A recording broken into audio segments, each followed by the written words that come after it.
Well, An Accidental Villian is the latest book out from journalist and best-selling author Linden MacIntyre that looks into the story of the little-known life of Sir Hugh Tudor, given the task by his friend Winston Churchill to take on the role of leading peace in Ireland amid the Irish War of Independence. This after success on the battlefields of World War I. So for a closer look at this fascinating story is author Linden MacIntyre joining us live this morning. Linden, such a pleasure to have you in here today. Thank you for being here. Great. The start of this book, or the fragment that you picked this up on, is from a footnote, I understand, in research you were doing for something else here.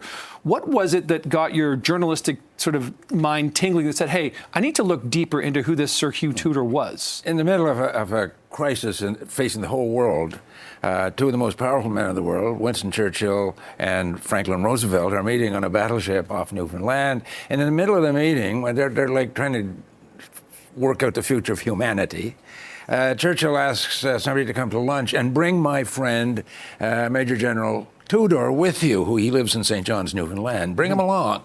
And I said, hang on now, what kind of how great a friend does that have to be before you bring him into something like that? Yeah. There was a footnote saying that he had been chief of police in Ireland during the Irish War of Independence, and I said, well, that's interesting. And then it leads you, I mean, legend and history have this outfit called the Black and Tans, a police outfit in Ireland that was notorious and remains notorious today. He commanded that group. So I went from there to try and find out who was this guy and how did he end up in Ireland. How difficult was it to do that research? Well, it turns out that the guy lived a long and trouble-free life by not saying much. He didn't write a memoir. He didn't keep diaries about his time in Ireland. He didn't make speeches. He didn't sort of stand up, try to apologize for anything he did in Ireland. And consequently, he lived for 40 years without a whole lot of troubles. That makes it real difficult. And I thought I'd find a big book or a bunch of books about him. Yeah.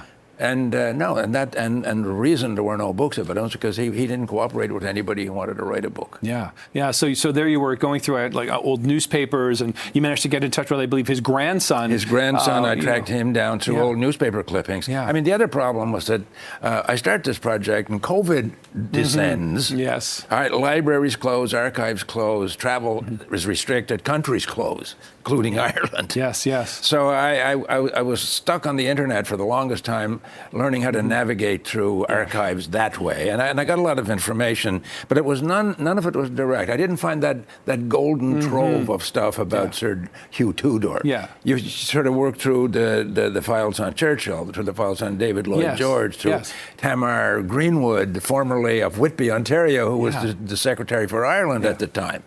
And so you work through those sources and you get bits here and bits there, sort of little references in passing, usually disparaging about Tudor from historians, and you try to put it all together. So clearly, Linden, you think Sir Hugh Tudor is somebody that's important and is an interesting, historical figure here. You've written a very lengthy book about him, chronicling his past before the Irish War of Independence and then post that, sort of the quiet life he led. Why do you think people should care about it and read this book? Two reasons. One is the methods and the justifications they used for draconian measures in Ireland are with us to this day.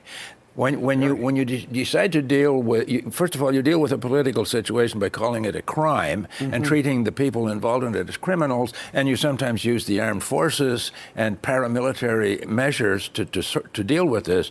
I think that's a fairly familiar scenario. Very much present, yeah. The real sort of the story that I would like for people like police officers, soldiers, public servants to take on board is that when you, without question, follow orders, when you set aside your own principles and your own disciplines to loyally follow the instructions of a politician, usually, a policymaker who is making bad policies, then you are going to find yourself in a really sticky place in history when all is said and done. This is what happened to General Tudor. He was a distinguished guy, totally disciplined, great war record, family life, and after 20 months in Ireland doing dirty work for politicians, he had none of that. And he ended up the rest of his life in exile. Yeah, it's quite a fascinating, action-packed story as well. Linden MacIntyre, really appreciate your time this morning. Good luck with this book. Thank you very much. Look forward to your next work as well. Thank you very much. Good to see you.